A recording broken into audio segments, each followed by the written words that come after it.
Hola, bienvenido a un nuevo capítulo de Necesito una pizarra.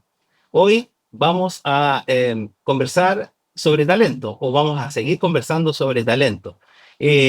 Hablar de talento siempre tiene distintas miradas, distintas opiniones respecto a lo que es un talento. Hoy día tenemos un invitado especialista en temas de recursos humanos, especialistas en gestión de personas. Pero el tema que nos convoca hoy es desarrollo de talento. Cuando hablamos de desarrollo de talento, hablamos de estas estrategias que las empresas y las organizaciones implementan, las prácticas, las experiencias que tienen las empresas para poder desarrollar el talento que tienen dentro de la organización. ¿Y en qué consiste este desarrollo? Consiste en tratar de que estas personas crezcan, aprendan, pero principalmente desarrollen su máximo potencial en aporte hacia la organización. De este tema vamos a hablar con nuestro invitado. ¿Quién es nuestro invitado? Nuestro invitado es psicólogo e ingeniero comercial, posee un magíster en recursos humanos de la Universidad Adolfo Ibáñez, ha acumulado más de 30 años de experiencia en consultoría y formación y también en medición de programas de recursos humanos. Es fundador de Más Consultores, Instituto Roy y Sirdar, socio de IB Metrics, profesor de la Universidad Adolfo Ibáñez y de la Universidad Católica, además de conferencista. Ha sido elegido por varios años dentro de los 100 profesionales más influyentes en América Latina, según el ranking elaborado por Go Íntegro. Adicionalmente a esta pasión de los recursos humanos, nuestro invitado también tiene otra pasión, que es el montañismo. Así que le damos la bienvenida a Rodrigo Lara. Bienvenido, Rodrigo. Hola, muchas gracias. Un placer estar acá. Muchísimas gracias por la invitación. Gracias, Rodrigo. Vamos a conversar sobre este desarrollo de talento. Seguramente ahí han habido harta experiencia que esperamos poder conocer de tu parte. Así que vamos a iniciar haciéndote la primera pregunta. ¿Cómo podemos entender talento? Cuando nosotros hablamos de talento, ¿cuál es el concepto que hoy día se maneja en las organizaciones modernas? Mira, yo creo que hoy conviven dos miradas de talento. Una que es más reducida y que quizás es la que predomina, donde se entiende como persona talentosa a una persona que tiene alto desempeño, es decir, lo está haciendo bien en su función actual, y que también se identifica que tiene alto potencial, es decir, existe la posibilidad de que esta persona siga creciendo en la organización en términos de cargo, en términos de responsabilidad, que asuma nuevos cargos, nuevos roles, ¿no? Entonces, ese cruce de desempeño y potencial es lo que habitualmente se entiende como talento. Sin embargo, en el mundo organizacional también uno ve que algunas áreas de gestión de personas a veces usan el concepto talento como algo genérico. Y entonces cuando dicen desarrollo de talento no se refieren solo a un grupo específico, sino que hablan de toda la organización. Por lo tanto, uno ve que conviven ambas cosas. En algunas organizaciones talento es algo restringido, un grupo que ha sido identificado con las características que te mencioné, pero en otras hablan de desarrollo de talentos o selección de talentos de manera genérica. Por lo tanto, recursos humanos o personas sería igual a talento, gestión de recursos humanos, gestión de personas sería igual a gestión de talentos, ¿no? Y a veces no son tan conscientes de eso, pero lo usan. Y yo te diría que conviven en las organizaciones hoy día ambas miradas. Ok, oye, interesante esta mirada, por eso decía yo que no siempre tenemos el mismo concepto de talento. Junto con darle la bienvenida a Rox, le damos también la palabra ahí para iniciar. Hola, ¿cómo están? Hola, Rodrigo, muchas gracias. Oye, mira, en términos generales, a mí me gustaría entender, yo entendía el concepto de talento como la segunda, el tema genérico que tú acabas de mencionar, ¿te fijas? O sea, como, para mí era como talento, o sea, no sé, desarrollo de talentos dentro de la empresa, y ahí vas viendo que quien no no quien tenga el mejor desempeño o quien tenga mayor potencial, sino es como buscar personas. ¿Te fijas? Era como el reclutamiento, ¿te fijas? Hasta en ese sentido. Pero hablando del tema talento, como tú lo mencionaste en la primera parte, cuando lo mencionas de esa manera, digamos, de este cruce entre desempeño y potencial, ¿qué es lo más normal o lo que se ve más en ese sentido? Cuando las empresas buscan sus propios talentos internamente o salen a buscarlos fuera de la organización. Y en la eventualidad que haya alguna como definición o como que haya un concepto claro dentro de las empresas que tú me puedas decir si es interno o externo, ¿qué sería lo óptimo? No sé si me explico. Sí, a ver, yo creo personalmente, yo en esto hay opiniones, yo creo que em, las organizaciones tienen que buscar un equilibrio entre desarrollar a su gente, obviamente al máximo potencial posible, pero también creo que es sano en muchas ocasiones incorporar talento externo porque el nuevo talento, si tienes posibilidad de incorporarlo, llega con nuevas ideas, ¿no? Llega con una nueva mirada, es como aire fresco en la organización. Creo que el equilibrio entre ambas cosas para mí es lo ideal. Veo de todo, Roxana, en el mundo de las organizaciones. Veo organizaciones muy preocupadas de desarrollar su propio talento, incluso algunas tienen políticas donde dicen primero buscamos dentro y si no está dentro buscamos fuera, lo cual hace todo el sentido del mundo.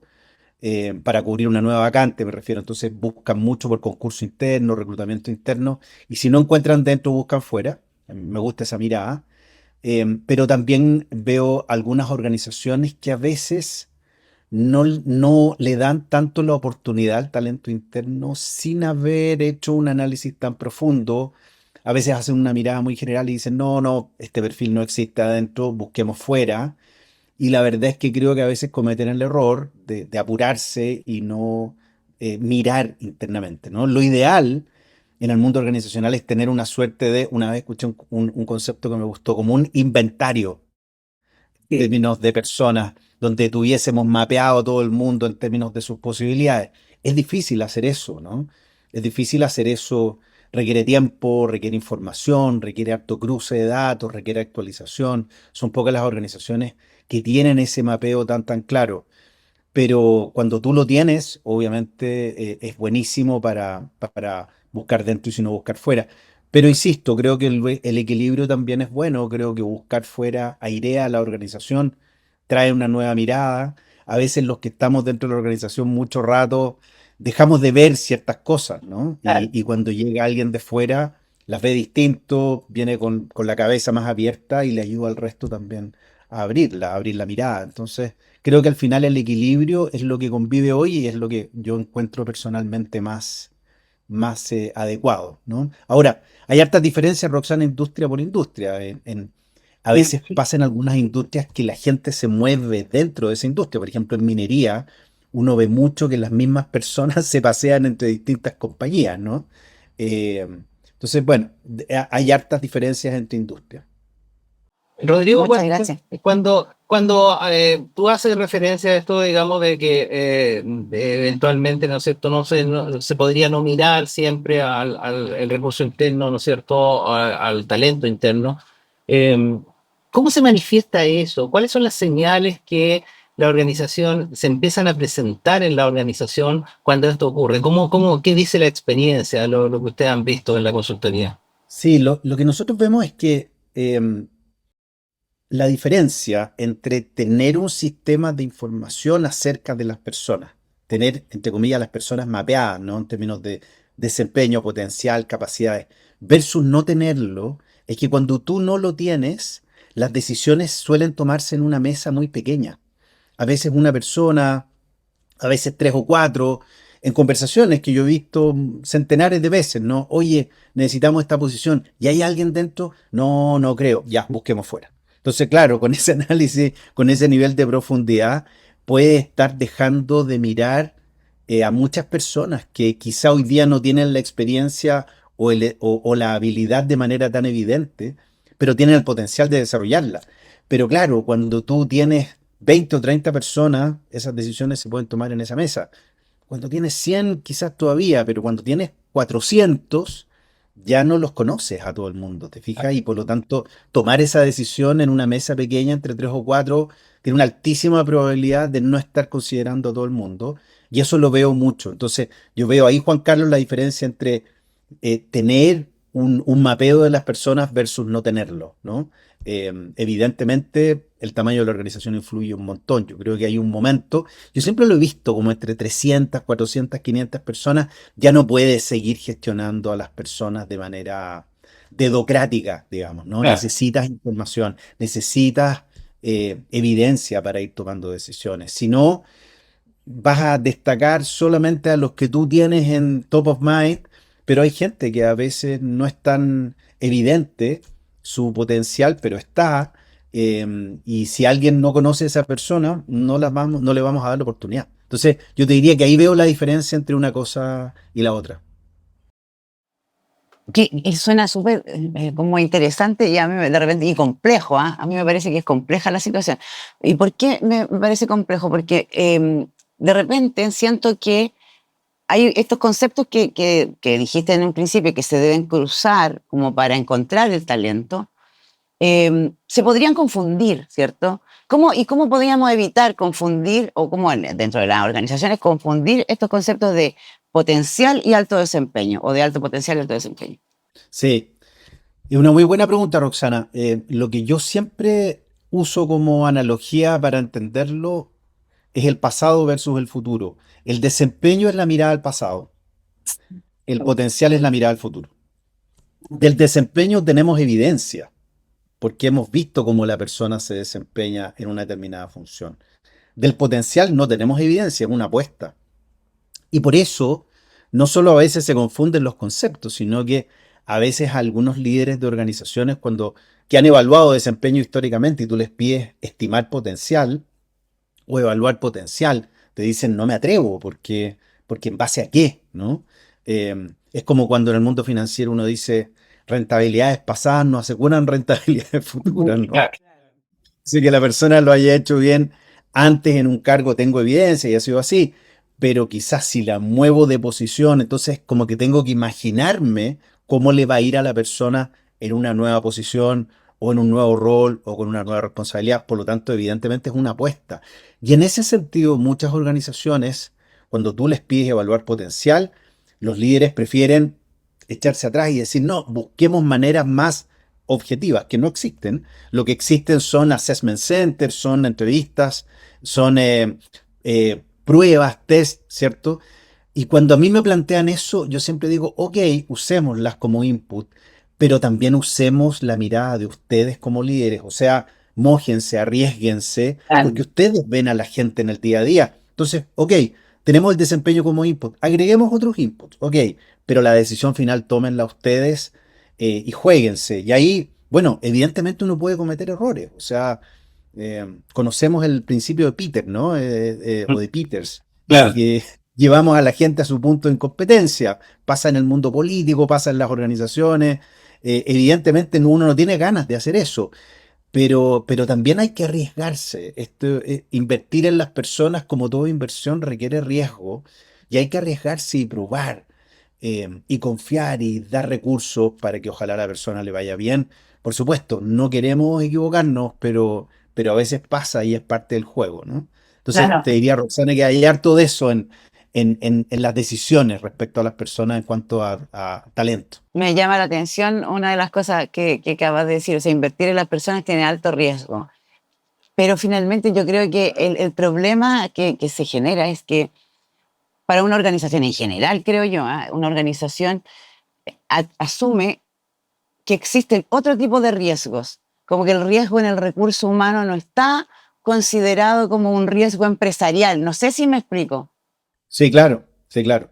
Bueno, ustedes saben que yo trabajo en el tema ROI en capital humano hace más de 20 años, ¿no? Retorno de la inversión en capital humano. Hubo un premio Nobel de Economía que hacía muchos estudios en el mundo de economía del trabajo, que decía que la inversión en capacitación o en desarrollo de las personas no es algo que el empresariado tenga voluntad de hacer, porque no se puede apropiar del retorno de esa inversión, ¿no? Hablando de esto mismo. Entonces decía, si un empresario compra un equipo, ese equipo es propio, un activo y lo pone en el balance. Si un empresario invierte en CAPEX, es clarito el retorno. Pero cuando uno invierte en las personas, uno no puede apropiarse de ese retorno. La persona se puede ir mañana. ¿Te fijas? La persona es dueña de su set de habilidades. Y en ese sentido, invertir en las personas es una inversión con riesgo. Yo creo que acá hay una frase que se usa mucho hoy día en muchas organizaciones. Las personas son el recurso más importante, la inversión en capacitación, la inversión en capital humano, pero a la hora de la verdad eso no pasa. Entonces yo creo que es mucho mejor asumir que la inversión en las personas es una inversión riesgosa, que cuesta apropiarse del retorno de esa inversión, pero es una inversión necesaria, imprescindible y que tenemos que aprender a hacerla. Entonces creo que es mejor sincerar la conversación. ¿Es de alto riesgo? Por supuesto que es de alto riesgo. A veces es más seguro comprar un equipo Claro. u otro tipo de activo. ¿Te fijas? Así es. Es real. Rodrigo, cuando sin lugar a dudas compartimos de que cuando nosotros hablamos de talento abrimos una puerta grande porque también vamos a abrir expectativas, ¿no es cierto?, para mucha gente que si alguien es considerado talento, ¿no es cierto?, digo, por qué no yo soy considerado talento? Por lo tanto, se abre una puerta grande, ¿no es cierto? Y pongámonos en la posición de aquellas empresas que han decidido trabajar talento y han decidido abrir esta puerta.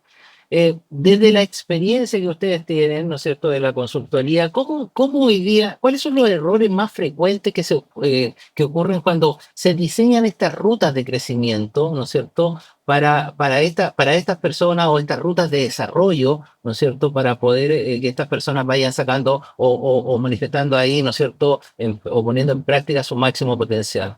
Perfecto, Juan Carlos, súper buen punto. Mira, lo primero es que la organización se decida a hacer esto, ¿cierto? Tal como tú dices. Cuando se decide a mapear desempeño potencial, identificar un grupo de la organización, que en la literatura no está muy claro cuántas personas debieran ser, ¿no? Si tú tienes 1000, siempre hay una pregunta de parte de los clientes que es, ¿cuántos debieran estar en ese cuadrante de cruce de alto desempeño o alto potencial? ¿El 5%, el 10%, ¿no? Entonces ahí viene la primera decisión, ¿lo hacemos o no lo hacemos? Después que identificamos y decidimos hacerlo, identificamos, mapeamos a las personas, viene una segunda decisión, que es si comunicamos esto o no, Juan Carlos. Claro. Porque yo podría identificar a las personas, pero no comunicarlo. Y muchas organizaciones deciden comunicar el resultado de desempeño, pero no el de potencial, y por lo tanto no decirle a la persona, tú estás en el grupo de talentos o tú no lo estás. Como anécdota, a mí me tocó años atrás ser coach de un CFO de una compañía multinacional en la sede de Chile, un señor de Brasil. Y cuando nos conocimos, él me dijo, hola, yo pertenezco al programa de talento de la compañía, una compañía europea. O sea, era parte de su carta de presentación, a mí me llamó mucho la atención. Y ellos tenían el 1% de toda la dotación mundial pertenecía a ese programa. Y este señor, cuando se presentaba, te decía, hola, me llamo X, soy parte del programa de talento. O sea, es parte de mi carta de presentación. Ahí tú corres el riesgo de que las personas que son parte de ese programa efectivamente estén muy orgullosas, pero tal como tú diste a entender, ¿qué pasa con los que no son parte? Entonces yo siempre le digo a los clientes, ojo que vamos a tener a los verdes claros y a los verdes oscuros, ¿no? Entonces algunas organizaciones deciden no comunicarlo, hacer acciones, llevar a cabo acciones, pero no necesariamente comunicarlo. ¿Cuál es el riesgo de no comunicarlo? Se los cuento con otra anécdota. Una vez con un cliente están haciendo ellos una actividad solo para el grupo de talentos, que eran 30 personas. Una charla, ¿no? Y a la sala llegan más de 30 personas. Entonces empiezan a contar y se dan cuenta que había 35 personas. Oye, ¿por qué hay más gente? Bueno, había pasado que muchos del grupo de talentos habían invitado amigos y les decían, oye, ¿vas a ir a la charla? No, no me invitaron. Vamos igual, si es muy interesante. Entonces, es difícil no comunicando hacer algunas acciones. Entonces, yo te diría, Juan Carlos, que hay mucho de eso. Decidirse a hacerlo, cómo comunicarlo o no comunicarlo, qué acciones implementar, hacerlas para un grupo o para todos. Otro gran desafío, cada cuánto tiempo revisamos esto. O sea, una persona que hoy la consideramos talento, ¿va a estar en el programa eternamente o vamos a revisar esto una vez al año? Esto es caro, es complejo, cada 2 años, ¿te fijas? Hay un montón de elementos, te diría yo, Juan Carlos, un montón de detalles y sutilezas que influyen en esto. Para terminar, dos más. ¿Cuántos recursos vamos a poner en esto? ¿Cuánto tiempo le vamos a dedicar? ¿Te fijas? ¿Cuál es nuestro objetivo? ¿Cómo vamos a medir el impacto? O sea, hay un montón de cosas que considerar. Entonces yo te diría, veo organizaciones cayéndose en varias de esas cosas y a nosotros nos pasa que muchas veces nos invitan a asesorar en esto. Sabiamente algunos equipos nos dicen, esto lo entendemos en la teoría, pero nunca lo hemos hecho. Entonces necesitamos acompañamiento para no cometer tantos errores, digamos, ¿no?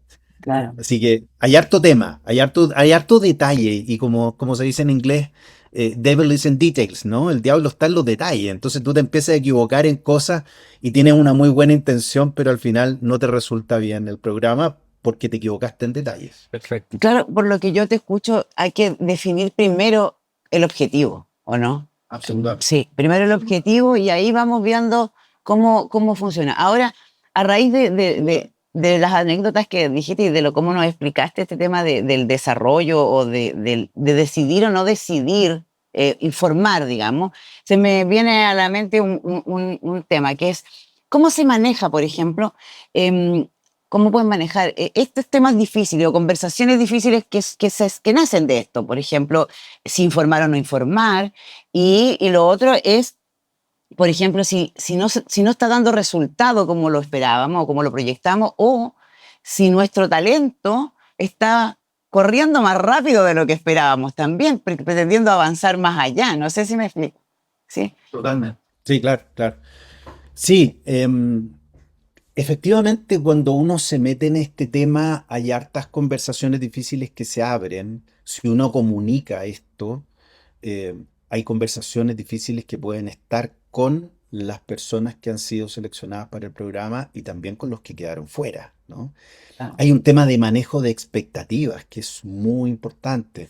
Muchas organizaciones definen programas de talento y después los linkean con cargos críticos y arman planes de sucesión. Entonces, hay que tener un grado de madurez para saber que yo soy el sucesor de mi jefa o mi jefe a futuro. Tanto esa persona como yo tenemos que tenerlo claro. ¿Qué significa esto? ¿Cuántos años voy a esperar? Entonces, hay un montón de conversaciones difíciles que efectivamente se abren. Y quiero retomar una cosa que tú dijiste, tener claro el objetivo.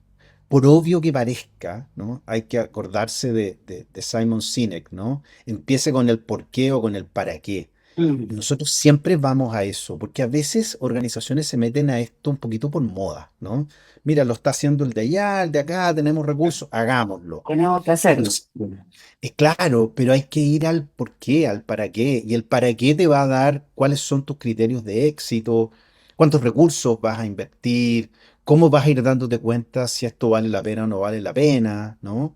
Entonces creo que el objetivo manda al final, es lo más importante y no es obvio que siempre se trabaje. Uno de los temas importantes que no quiero dejar que se nos vaya de la conversación, aprovechar tu experiencia midiendo programas, Rodrigo, en términos ¿no es cierto?, la metodología ROI que ustedes han desarrollado también acá en Chile, ¿no es cierto? Cuando ustedes hablan de esta medición, ¿no es cierto? Un poco, pues, si nos puede contar cómo ha sido esta experiencia, qué tan adelantado, ¿no es cierto? Si hoy día estamos todavía en el nivel 1, en el 2, ¿no es cierto? O hemos logrado pasar al 4 o al 5, digamos, dentro de la medición ROI. Y ahí te sumo otro elemento.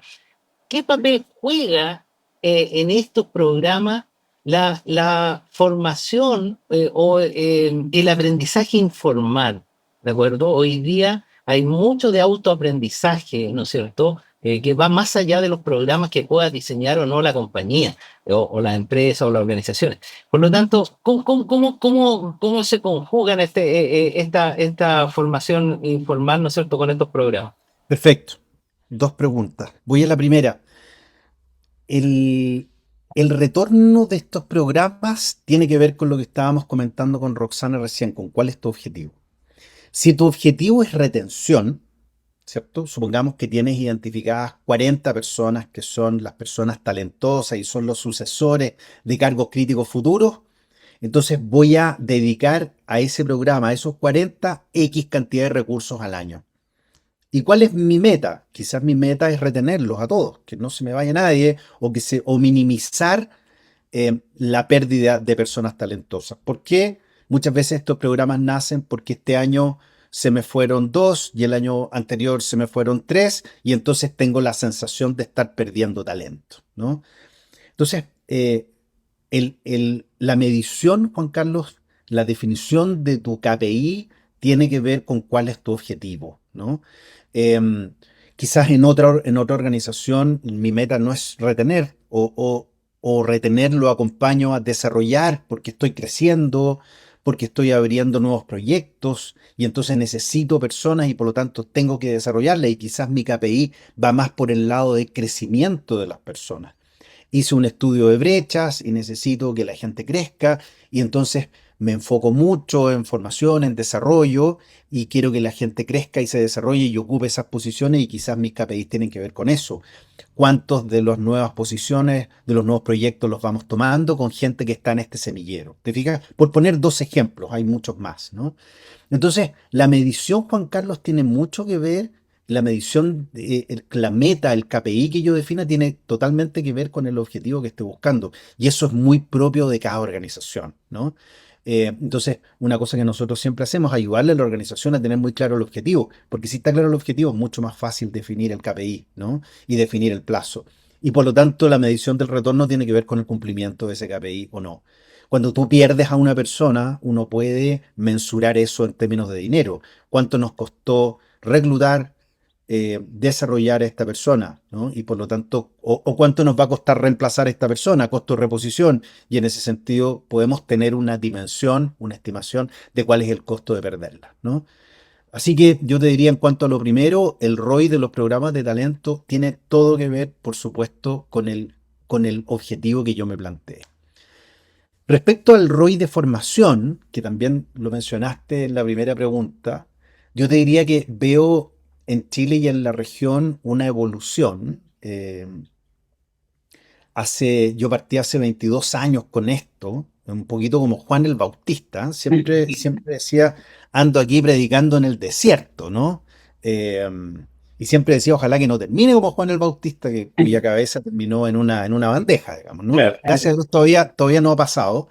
Eh, y la verdad es que esto era como la buena nueva, así como, oye, este señor, mira, viene a hablar de cosas raras que vio lejos de acá. Y efectivamente en ese tiempo pasar de reacción a aprendizaje ya era un gran desafío. Yo te diría que en los últimos 10 años ha habido harto foco en transferencia. No siempre medido de la manera correcta, pero hartas organizaciones, incluso el sector público en Chile, se ha ido moviendo hacia medición de transferencia. Insisto, no siempre medido de la manera correcta, pero tú ves ya un empuje hacia allá, ¿no? Y en hartas organizaciones del sector privado. Y te diría que actualmente hay varias organizaciones en Chile midiendo impacto y midiendo retorno de manera correcta. Así que ha habido una evolución lenta, quizás mucho más lenta de lo que uno le gustaría, pero ha habido una evolución positiva. Nosotros hicimos un estudio con un OTIC hace 3 años y pudimos percatarnos de esa evolución también haciendo una comparación con un estudio de 10 años antes. Por lo tanto, te diría yo soy optimista en eso, Juan Carlos. Creo que hay una evolución positiva. Hace poquito escribí un artículo que se los puedo compartir, que se llama Evaluación de la capacitación, un desafío vigente, ¿no? Es un desafío antiguo, pero sigue siendo un desafío vigente. Claro. Y hoy día tenemos muy buenas herramientas para hacer eso también, herramientas de recolección y análisis de datos que facilitan el trabajo, ¿no? Respecto a lo segundo, al aprendizaje informal, el aprendizaje informal, primero lo voy a definir como yo lo entiendo. Para mí el aprendizaje informal es todo aprendizaje que se da en una organización sin un diseño instruccional detrás, ¿no? Por lo tanto, todo lo que tiene que ver con cursos, webinars, todo lo planificado en términos de actividades de aprendizaje tiene un diseño instruccional detrás, tiene objetivos, contenidos, metodología. Eso es aprendizaje formal, formal learning, ¿no? Como dicen los gringos. Y el informal learning es todo lo que sale de ahí Y ahí nos empezamos a meter mucho al aprendizaje entre pares, al coaching, al mentoring, que tienen algunos objetivos dibujados, pero un poquito más laxos, ¿no? No tienen un diseño instruccional tan acabado. Y por supuesto, a lo que ya se nos aleja mucho más en términos de aprendizaje social o experiencial, ¿no? Yo siempre pongo el ejemplo de que estoy en la oficina y le pregunto a un colega, oye, ¿cómo se hace tal cosa? Y me dice, bueno, ese es el aprendizaje informal, más informal del día a día, ¿no? O miro a alguien cómo hace algo y lo imito, ¿no? Al estilo Bandura, aprendizaje social, ¿no? Em, Dicho eso, en el desarrollo de talentos, como en toda instancia de aprendizaje, el aprendizaje informal es fundamental, ¿no? Y yo siempre planteo el desafío a las áreas de gestión de personas que nuestro desafío hoy, nuestro objetivo hoy es estar no solo en lo formal, es ganar espacio en lo informal. Y entonces me gusta mucho cuando las organizaciones, por ejemplo, estructuran un programa de mentoring, porque ahí algo que ocurre naturalmente, que es pedir consejo a personas con más experiencia, se estructura, se formaliza, se canaliza y se desarrolla de mejor forma, ¿no? Entonces creo que el aprendizaje informal es un tremendo tema y tenemos mucho como áreas de personas que seguir acercándonos a esos territorios, porque además mucha investigación muestra que ahí se da gran parte del aprendizaje organizacional. Perfecto. Ay, es súper interesante. Mira, a mí me surgen, siempre le digo a Juan Carlos y le he dicho en otras ocasiones que esto no es mi área. Yo soy abogado, no tengo nada que ver con el... pero cada vez que escucho estas conversaciones o participo en esto, me parece cada vez más interesante. Y trato de hacer unos resúmenes míos propios, como por ejemplo ahora yo creo que todo esto que tiene que ver con talento, con la búsqueda de talento, con el aprendizaje que estabas hablando recién, es un tema que tiene que ver con el crecimiento profesional, ¿cierto? Cuando una empresa o una organización establece estos programas, está diciendo vamos a trabajar en el crecimiento profesional de nuestro recurso humano. Pero ¿cómo es posible, o si es posible, establecer una cultura, o se puede medir una cultura de crecimiento profesional y no solo una declaración? No sé si me entiendes, porque puede decir una empresa, mira, es que nosotros nos preocupamos por el crecimiento profesional y por el talento, pero finalmente no estamos haciendo lo correcto. ¿Existe esa posibilidad de instalar una cultura de este tipo? ¿Y cómo? Sí. Sí, súper buena la pregunta, Roxana. ¿Existe la posibilidad de que tú tengas ciertos KPIs que te muestran que la gestión de talentos ocurre efectivamente? Yo les contaba que hay organizaciones que definen, por ejemplo, una política de reclutamiento interno. Entonces dicen, X porcentaje de las vacantes las vamos a llenar con talento interno. Conozco una que dice el 50% de nuestras vacantes las vamos a cubrir internamente. Y eso se mide. Y tú ves en el año cuántas de las vacantes las cubriste con talento interno versus cuántas buscaste fuera, ¿no? Entonces ahí tienes un KPI súper concreto que da cuenta, no solo por supuesto, pero entre otros, de que efectivamente estás haciendo desarrollo de talento y hay oportunidades de crecimiento y desarrollo de carrera, ¿no? Em, Respecto a la palabra cultura de aprendizaje, ¿cierto? Es un poquito más sutil, porque la cultura es la forma en que hacemos las cosas todos los días. ¿Cómo puedes acercarte a identificar si estás en una cultura de aprendizaje o no? Hay distintas vías. Unas muy buenas son encuestas tipo clima, ¿cierto? O tipo engagement, donde tú puedes preguntar si efectivamente existe esta cultura de aprendizaje entendida como que estamos en una organización que facilita, que da los recursos y donde líderes y colaboradores tienen una disposición a ir aprendiendo. Y ahí, por ejemplo, Roxana, el tema del feedback continuo es uno de los síntomas más importantes de una cultura de aprendizaje. No tenemos cultura de aprendizaje por muchos cursos que hagamos si en el día a día no existe este diálogo entre pares y entre líderes y colaboradores y un feedback en 360. Yo te diría uno de los síntomas más importantes es el feedback, porque el feedback tiene que ver con compartir percepciones y por lo tanto con posibilidades de identificar brechas y oportunidades de mejora. Y eso pasa todos los días en las organizaciones, ¿no? Entonces, para mí, una cultura de aprendizaje no tiene tanto que ver con cuántos cursos hacemos al año, cuántas horas promedio, cuánta inversión por persona. Evidentemente son datos importantes, pero a eso hay que sumarle siempre, desde mi mirada, insisto, si tenemos instalada una cultura de aprendizaje continuo, porque al final eso es lo que te da la sensación de estar aprendiendo. Yo te aseguro que una persona que tiene 10 cursos al año versus una persona que tiene 10 buenas conversaciones de feedback, pero real al año, quizás incluso la persona que tiene 10 buenas conversaciones de feedback puede tener una sensación de aprendizaje mayor que la que tiene 10 cursos, si esos cursos no le hicieron tanto sentido, ¿te fijas? Entonces, Claro, creo sí, que son ambas cosas. se entiende clarito. Ya. Sí. Oye, interesante la conversación. Rox dice que no es del área, pero ha ido entrando en el área y de repente cuando vemos temas legales, ¿no es cierto? No soy yo el del área, digamos, así que, pero bueno, vamos complementando, pero disfrutamos la conversación, pero tenemos que cerrar la conversación y te queremos pedir, Rodrigo, que si nos puedes dar tres elementos, ideas fuerza o ideas, Concepto. conceptos claves, ¿no es cierto? Por qué un empresario, por qué una organización debe desarrollar talento? ¿Cuál es que le haga sentido, digamos, ¿no es cierto? ¿Cuáles son las razones por las cuales es importante desarrollar el talento? Sí, a ver, si yo tuviera que dar 3 recomendaciones, la primera, Juan Carlos, sería responderse efectivamente la pregunta, ¿necesito meterme en esto del desarrollo de talentos en serio? Y la respuesta tiene que ver con dolores que pueden estar viviendo y que finalmente afectan su negocio, su quehacer.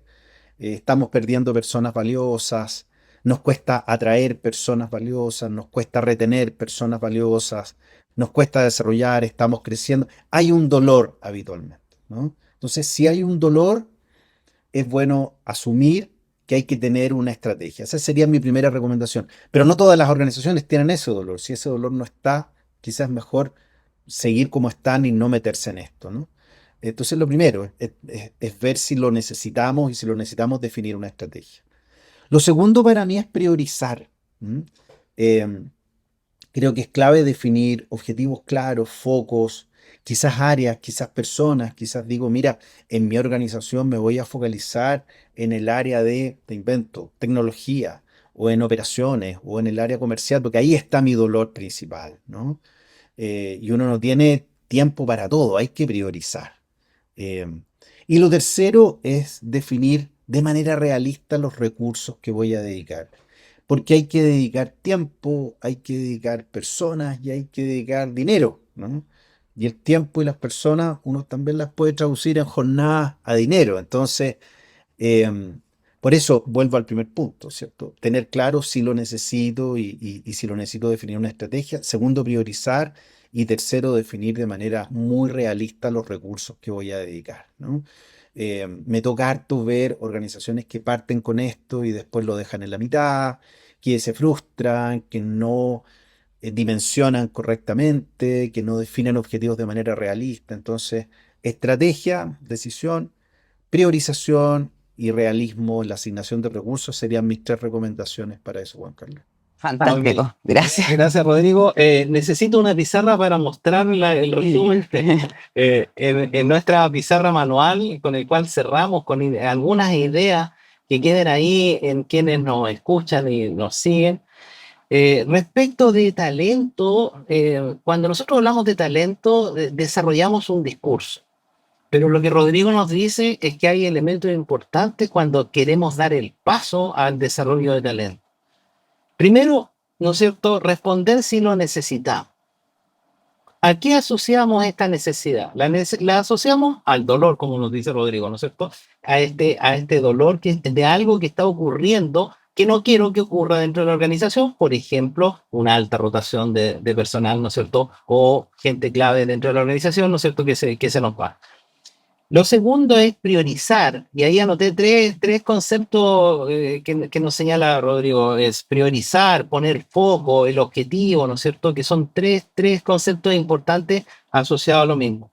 Saber en qué área puedo avanzar. ¿Por qué? Porque lo decíamos hace unos minutos atrás, cuando nosotros hablamos de talento abrimos una puerta, y es una puerta grande, es una puerta ancha, y esa puerta ancha tenemos que saber que tenemos que administrarlo de buena forma. Finalmente tiene que ver con lo último, que más chico ahí, pero no porque esté más chico es menos importante, son los recursos. cuánto estoy dispuesto, ¿no es cierto?, a poner, hasta dónde quiero llegar. ¿Por qué? Porque voy a tomar una frase de Rodrigo que dice que si no somos capaces de terminar un programa, ¿no es cierto?, mejor no hacerlo, no hacer el programa, porque el daño que puede quedar dentro de la organización, ¿no es cierto?, puede ser mayor que, ¿no es cierto?, la solución o el aporte que pueda haber hecho ese programa. Muy interesante, puntos que son claves de considerar. No avancemos porque las cosas están de moda, hagámoslo de forma responsable, hagámoslo para que efectivamente los talentos se desarrollen su máximo potencial y no se nos genere un problema, ¿no es cierto?, a partir de estos programas. Así que eso por mi parte, Rox. Yo solo dar las gracias. Cada vez mi cabeza se ilumina más con esta exposición y las respuestas tan claras y tan interesantes. De verdad, muchas gracias, Rodrigo, por tu tiempo y por tu generosidad en realidad en entregarnos todos tus conocimientos. Así que muchas gracias. Rodrigo. Muchas gracias a ustedes por la invitación. Los felicito por esta iniciativa y encantado de compartir las experiencias porque la idea siempre es que nuestra disciplina crezca y se desarrolle. Así que muchas gracias por la invitación. Oh, gracias. Gracias, Rodrigo. Bueno, un gran invitado. Esperamos puedan disfrutar también de esta conversación, seguir esta conversación en el desarrollo de talento, pero en el concepto que trabaja este podcast, que es la gestión de personas. Hacer que las personas, ¿no es cierto?, gestionar las personas y desarrollar las personas son tal vez una de las labores más difíciles que puede haber dentro de una organización, pero también más importantes que hay dentro de la organización. No se olviden que estamos en YouTube, que estamos en Spotify. Síganos y coméntenos respecto a los capítulos, pero también de los temas que les interesa escuchar. Muchas gracias y nos vemos la próxima semana. Sí, muchas gracias a todos. Y como dice Juan Carlos, síganos, suscríbanse y no se van a arrepentir, porque conversaciones como la de hoy día ojalá se repitan y son muy interesantes. Muchas gracias.